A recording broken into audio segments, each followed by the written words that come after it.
বিসমিল্লাহির রহমানির রহিম। প্রিয় শিক্ষার্থীবৃন্দ, নিভৃত বাংলা চ্যানেলের পক্ষ থেকে তোমাদের সবাইকে একরাশ প্রীতি ও শুভেচ্ছা জানাচ্ছি। আমি মোহাম্মদ আসিফ করিম শিমুল, প্রভাষক বাংলা, সুলতান মাহমুদ ডিগ্রি কলেজ, সেনবাগ, নোয়াখালী। প্রিয় শিক্ষার্থীবৃন্দ, আজকের ভিডিওতে আমরা আলোচনা করব স্নাতক দ্বিতীয় বর্ষের বাংলা জাতীয় ভাষা গ্রন্থ থেকে বনলতা সেন কবিতার মূল বক্তব্য এবং পরীক্ষায় কমন উপযোগী অতি সংক্ষিপ্ত প্রশ্নোত্তর। তো ভিডিওর শুরুতেই আমি বলে রাখি, এই ভিডিওটি যারা দেখবেন অন্তত স্নাতক দ্বিতীয় বর্ষের শিক্ষার্থী যারা, তারাই একটু ভালোভাবে ফলো করবেন। কোনো বনলতা সেন গবেষক কিংবা জীবনানন্দ দাশ গবেষক যদি দেখে থাকেন তাহলে বিষয়টি একটু হালকাভাবে নিন, কারণ এখানে যে বিষয়টা উপস্থাপন করা হয়েছে শুধুমাত্র পরীক্ষায় লেখার উপযোগী করে, কোনো গবেষণাধর্মী কোনো বক্তব্য নয়। জাস্ট পরীক্ষায় যাতে একটা স্টুডেন্ট ভালো নাম্বার পেতে পারে তার জন্যই এই কবিতার অল্প কথাই মূলভাব দেখানো হয়েছে। তো চলো প্রিয় শিক্ষার্থীবৃন্দ, আমরা কথা না বাড়িয়ে মূল আলোচনায় ফিরে যাই। আমরা প্রথমেই দেখে নেব যে কবি জীবনানন্দ দাশ তার বনলতা সেন কবিতায় কী বক্তব্য আমাদেরকে বোঝাতে চেয়েছেন। পৃথিবীর সূচনালগ্ন থেকেই পুরুষ সর্বদা যাকে কামনা করেছে সে হলো একজন নারী। নারীর অনুপস্থিতি যে কোনো পুরুষের হৃদয়ে যেমন অশান্তির বার্তা বয়ে আনে, কবি জীবনানন্দ দাশের হৃদয়েও তেমনি অশান্তির বার্তা বয়ে এনেছে। নারীর ভালোবাসাই কিংবা নারীকে কাছে পাওয়ার জন্য যে কোনো পুরুষ পৃথিবীর কঠিনতম কাজও করে ফেলতে পারে।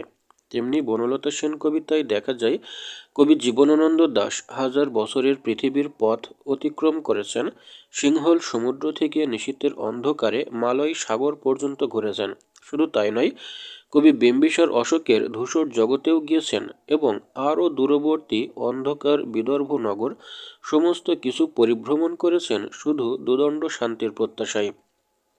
একসময় দীর্ঘ পথ পরিক্রমায় ঘুরতে ঘুরতে ক্লান্ত, অবসন্ন, ফেনাময় হয়ে পড়ে কবির জীবন। শান্তির সন্ধানে কবির এতদিনের পরিশ্রম, এত ত্যাগ বৃথা যায়নি। কবির এই বিষাদময় ও ক্লান্তিকর জীবনে শান্তির প্রতীক হিসেবে তিনি খুঁজে পেয়েছেন এক নারীকে। কবির হৃদয় শীতলকারী, মন হরণকারী, শান্তিদায়িনী সেই নারী বনলতা সেন। বিদিশার নিশার মতো কালো চুল, শ্রাবস্তীর কারুকার্যময় মুখ, পাখির নীড়ের মতো দুটি চোখ, এমন উপমায় কবি যে নারীকে উপমিত করেছেন সেই রূপময়ী বনলতা সেনের উপস্থিতির পর কবি যখন তার মুখ থেকে শুনলেন মমতা জড়ানো বাণী, এতদিন কোথায় ছিলেন, তখন কবির বেদনাক্লিষ্ট, ক্লান্ত, পরিশ্রান্ত জীবনে নেমে এলো এক পরম প্রশান্তি, যে প্রশান্তি প্রতিটি পুরুষের কাম্য। কবি জীবনানন্দ দাশ বনলতা সেন কবিতায় মূলত তার আত্মচেতনাকে এক গভীর ভাবের আলোকে উদ্ভাসিত করেছেন। তিনি নিজেকে দাঁড় করিয়েছেন মানব প্রতিনিধি হিসেবে, যিনি জন্ম জন্মান্তর ধরে এতটুকু শান্তির আশায় পথ হাঁটছেন, কিন্তু কেউ তাকে শান্তি দিতে পারেনি। কবি এই হাজার বছরের পথ পরিক্রমায় সুদূর অতীত যেমন প্রত্যক্ষ করেছেন, তেমনি আধুনিক যুগের বা বর্তমান পৃথিবীর অস্থিরতাকে এবং ঝড়ক্ষুব্ধ অবস্থাকেও দেখেছেন। কবি এত কিছু প্রত্যক্ষ করে বুঝেছেন কোথাও এতটুকু শান্তি নেই। শান্তি কেবল নারীর অকপট প্রেমে, নারীর কোমল পরশে, নারীর মমতাময়ী আশ্রয়ে। মূলত কবির এই অনুভবই মূর্ত হয়ে উঠেছে বনলতা সেন কবিতায়। প্রশিক্ষার্থীবৃন্দ, এই বনলতা সেন কবিতার লাইন বাই লাইন ব্যাখ্যা ভিডিও আমার ইউটিউবে আছে, চ্যানেলে আছে, তোমরা চাইলে সেখান থেকেও দেখে নিতে পারো। আর লাইন বাই লাইন ব্যাখ্যার যে ভিডিওটা তার লিঙ্কও আমি ডিসক্রিপশন বক্সে দিয়ে দেবো, সেখান থেকে দেখে নিতে পারো। আর আমি যে লেখাটা এখান থেকে পড়ছি তোমাদেরকে দেখাচ্ছি, এটা আমার ওয়েবসাইটে দেওয়া আছে, তোমরা চাইলে সেখান থেকেও লেখাটা পড়ে নিতে পারো। আমি ওয়েবসাইটের লিঙ্কটা ডেসক্রিপশন বক্সে দিয়ে দিব, পাশাপাশি স্ক্রিনেও আমার ওয়েবসাইটের লিঙ্কটা দেওয়া থাকবে, তোমরা সেখান থেকে দেখে নিতে পারো। তো এই প্রসঙ্গে, বনলতা সেন প্রসঙ্গে একটা ছোট্ট নিবন্ধ বা ছোট্ট প্রবন্ধ আমি দেখিয়েছি, যার লেখক হচ্ছে এম শহীদুল্লাহ।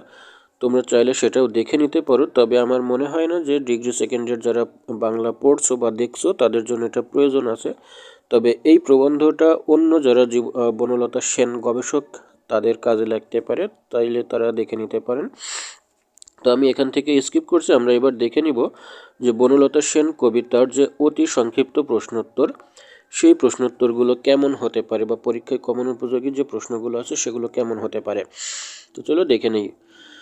প্রথম প্রশ্ন, যেটা জাতীয় বিশ্ববিদ্যালয় 2016 সালে আসছিল, বনলতা সেন কবিতায় কবি কত বছর ধরে পথ হাঁটছেন? এটা আমরা কবিতাটা যদি ভালোভাবে পড়ি তাহলেই বুঝতে পারবো যে বনলতা সেন কবিতায় কবি 1000 বছর ধরে পথ হাঁটছেন। দ্বিতীয় যে প্রশ্নটা সেটা হচ্ছে জাতীয় বিশ্ববিদ্যালয় 2018 সালের প্রশ্নে আসছিল। প্রশ্নটা হচ্ছে বনলতা সেন কবিতায় শ্রাবস্তীর পরিচয় কি? উত্তরটা হবে বনলতা সেন কবিতায় শ্রাবস্তী হলো প্রাচীন ভারতের একটি সমৃদ্ধশালী নগরী, যার মন্দির ও ভাস্কর্যের কারুকার্যের সাথে বনলতার মুখের সৌন্দর্যের তুলনা করা হয়েছে। 3 নম্বর প্রশ্ন, বিদিশা কি? উত্তর হচ্ছে বিদিশা হলো বৌদ্ধ যুগের প্রাচীন সমৃদ্ধ নগরী। 4 নম্বর প্রশ্ন, জীবনানন্দ দাশ এক বিমূঢ় যুগের বিভ্রান্ত কবি, একথা কে বলেছেন?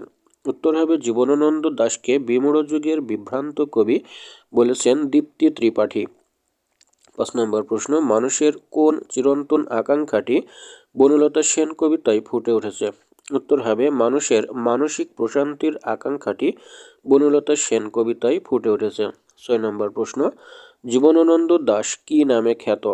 উত্তর হবে জীবনানন্দ দাশ রূপসী বাংলার কবি, তিমির হননের কবি, বিমূঢ় যুগের বিভ্রান্ত কবি ইত্যাদি নামে খ্যাত।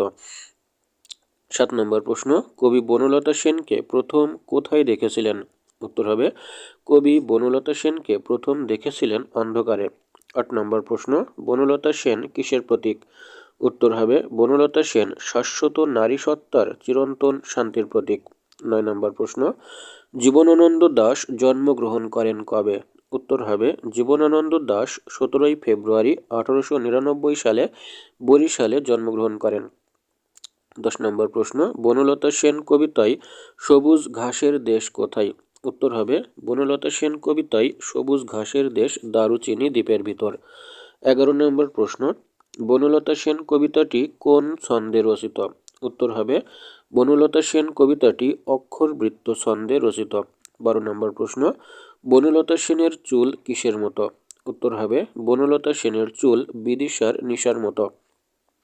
13 নম্বর প্রশ্ন, কবি জীবনানন্দ দাশ মৃত্যুবরণ করেন কিভাবে?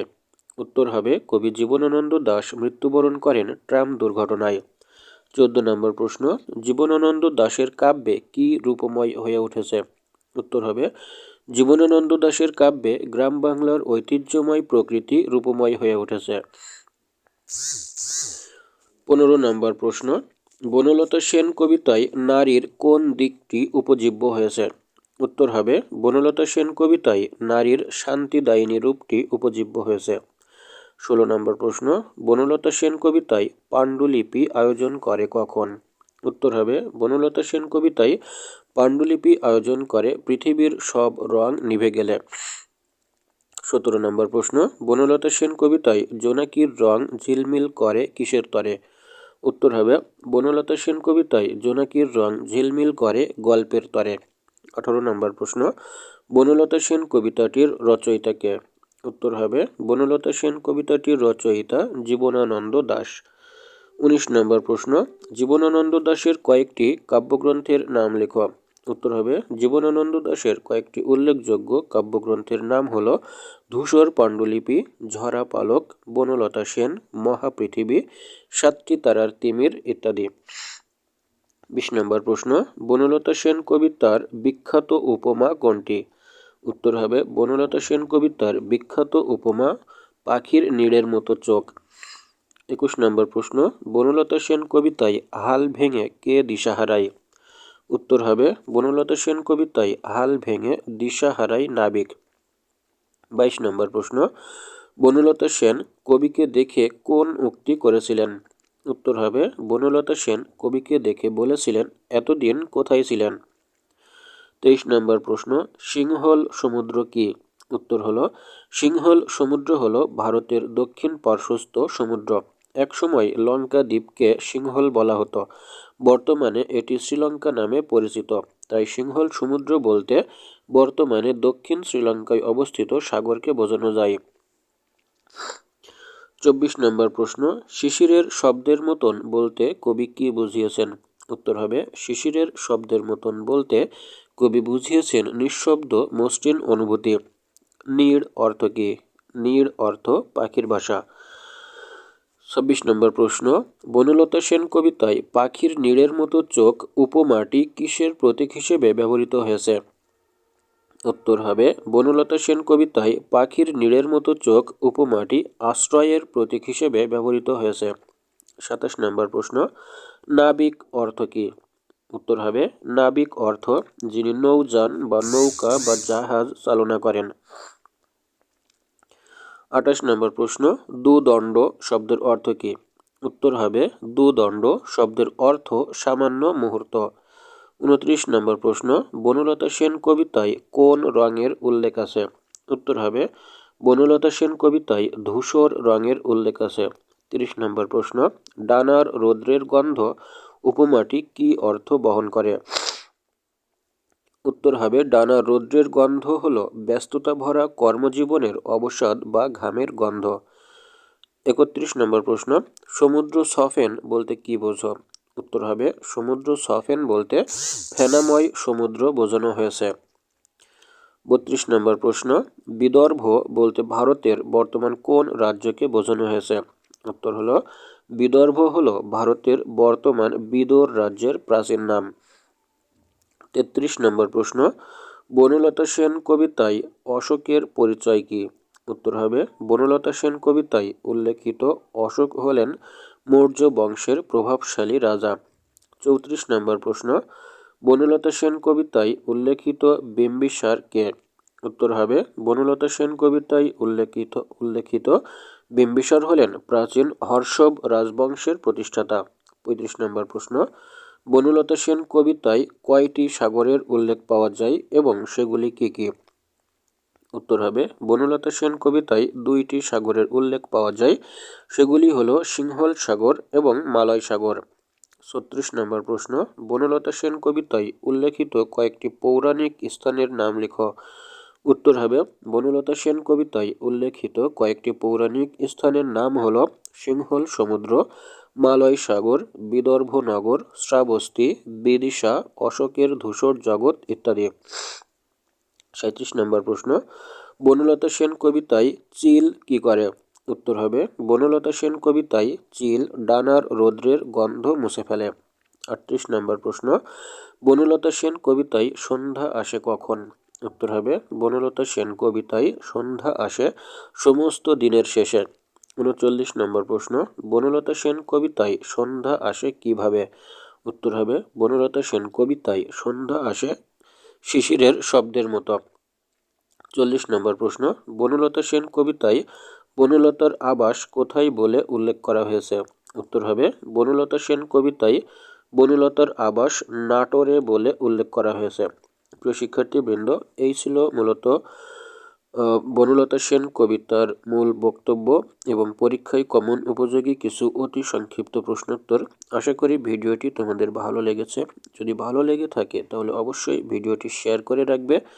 আর যারা আজকেই আমার ভিডিও প্রথম ওপেন করলে অবশ্যই এরকম ভিডিও পাওয়ার জন্য চ্যানেলটি সাবস্ক্রাইব করে রাখবে। যারা অলরেডি সাবস্ক্রাইব করে রেখেছো তাদেরকে অসংখ্য ধন্যবাদ।